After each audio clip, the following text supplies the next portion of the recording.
Mukhang may isang batang manlalaro ang Golden State Warriors na unti-unting naghahanda para sa mas malaking papel sa koponan ngayong paparating na NBA season.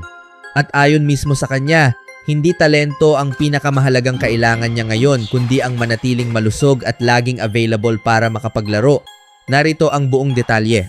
Para kay Warriors guard LJ Cryer, ang pinakamahalagang kakayahan ng isang manlalaro ay ang pagiging available sa bawat laro. Sa panayam sa mga mamamahayag sa Chase Center sa panahon ng Warriors Summer League Media Day, sinabi ni Cryer na ang pangunahing layunin niya ngayong off-season ay ang pag-aalaga sa kanyang katawan. Ayon mismo kay Cryer, ang pinakamahalagang bagay para sa akin ay ang siguraduhing malusog ang aking katawan. Kapag malusog ako, mas malaki ang maitutulong ko sa koponan. Bilang isa sa mga mas batang manlalaro, kailangan kong mas maging available. Habang mas nagiging healthy ako, mas marami rin akong maibibigay sa team. Sa kabuuan ng kanyang 5 taong college career, naging maayos naman ang kalusugan ni Cryer. Maliban lamang sa right foot injury na naging dahilan upang makaligtaan niya ang malaking bahagi ng kanyang sophomore season sa Baylor. Ngunit pagdating sa kanyang unang taon sa Golden State Warriors, hindi naging ganoon kasimple ang sitwasyon. Nakaranas si Cryer ng back injury na paulit-ulit na bumalik noong Disyembre at Enero bago niya tuluyang naitala ang kanyang NBA debut kasama ang Warriors noong Enero 19. At para kay LJ Cryer, malinaw ang kanyang misyon. Panatilihing malusog ang kanyang katawan, maging available sa bawat pagkakataon. Dahil naniniwala siyang ang simpleng pagbabagong ito ang maaaring maging susi hindi lamang sa kanyang kinabukasan sa NBA, kundi maging sa tagumpay ng Golden State Warriors sa mga susunod na taon. Sa tingin ninyo, Dub Nation, handa na ba si LJ Cryer na magkaroon ng mas malaking papel sa rotation ng Warriors ngayong season? Maaari ba siyang maging susunod na deadly 3-point weapon ng Golden State? Ibahagi ang inyong opinion sa comment section. Samantala, simula ng opisyal na lumipat si LeBron James sa Philadelphia 76ers, marami ang naniniwalang isa na ngayon ang Sixers sa pinakamalalakas na title contenders para sa susunod na NBA season.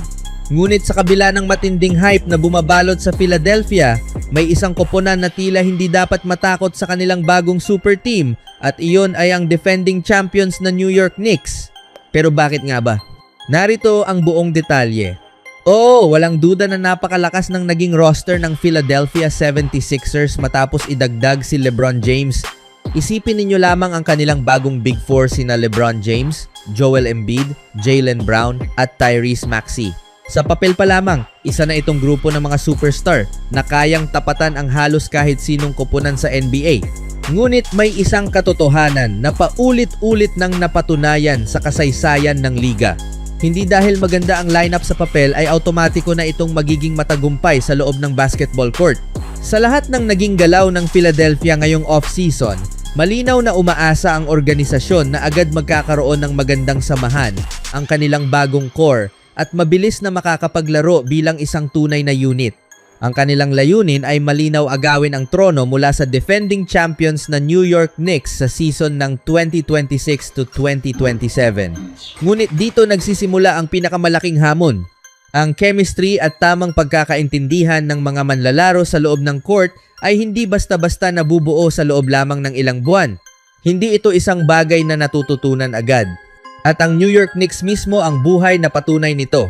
Noong unang nagsama-sama sina Jalen Brunson, Karl Anthony Towns, Mikal Bridges, OG Anunoby at Josh Hart 2 taon na ang nakalilipas, hindi rin naging madali ang kanilang simula. Naranasan din nila ang tinatawag na growing pains. Maraming pagkakataon na hindi sila magkasundo sa loob ng court at kailangan pa nilang matutunang maglaro bilang isang tunay na koponan.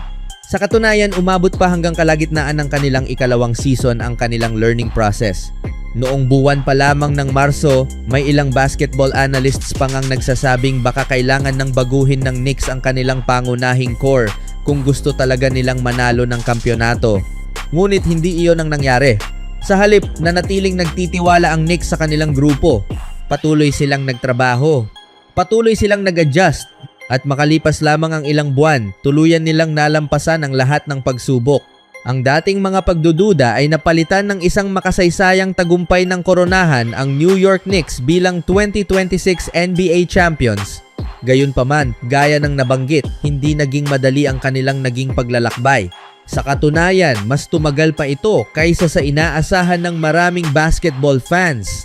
Ngayon, malinaw na kontento na ang Knicks sa kanilang sistema, sa kanilang estilo ng paglalaro, at higit sa lahat, sa chemistry na nabuo nila bilang isang koponan.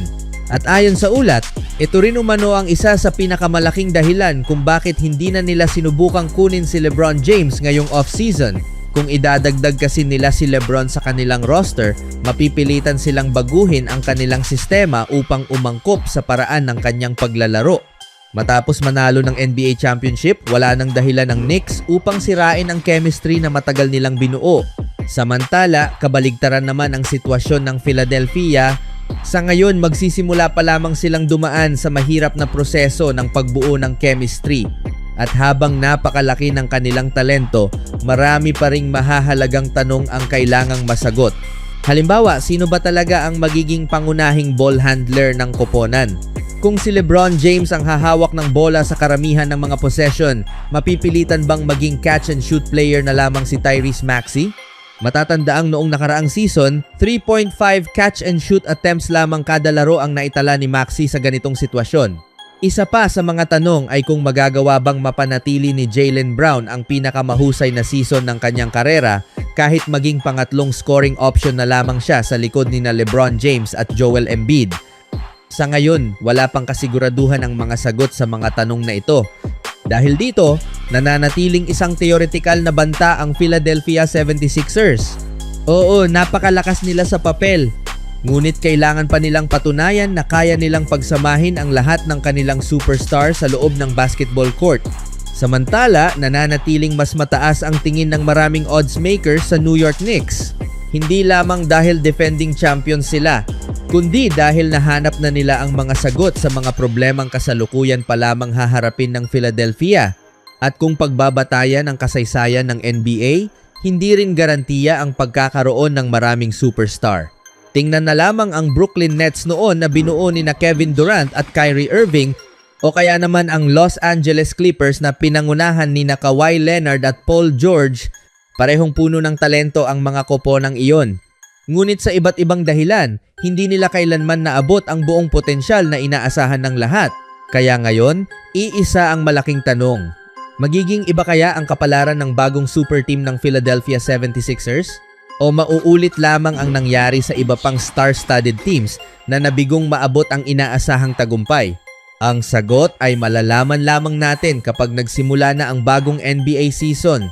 Ano sa tingin ninyo, NBA fans? Mas malakas pa rin ba ang defending champion na New York Knicks dahil sa kanilang chemistry? O sapat na ba ang talento ni na LeBron James, Joel Embiid, Jaylen Brown at Tyrese Maxey upang maagaw ang trono sa Eastern Conference? I-comment ang inyong opinion sa ibaba at huwag kalimutang mag-like, mag-subscribe at i-hit ang notification bell para lagi kayong updated sa pinakamaiinit na balita sa mundo ng NBA.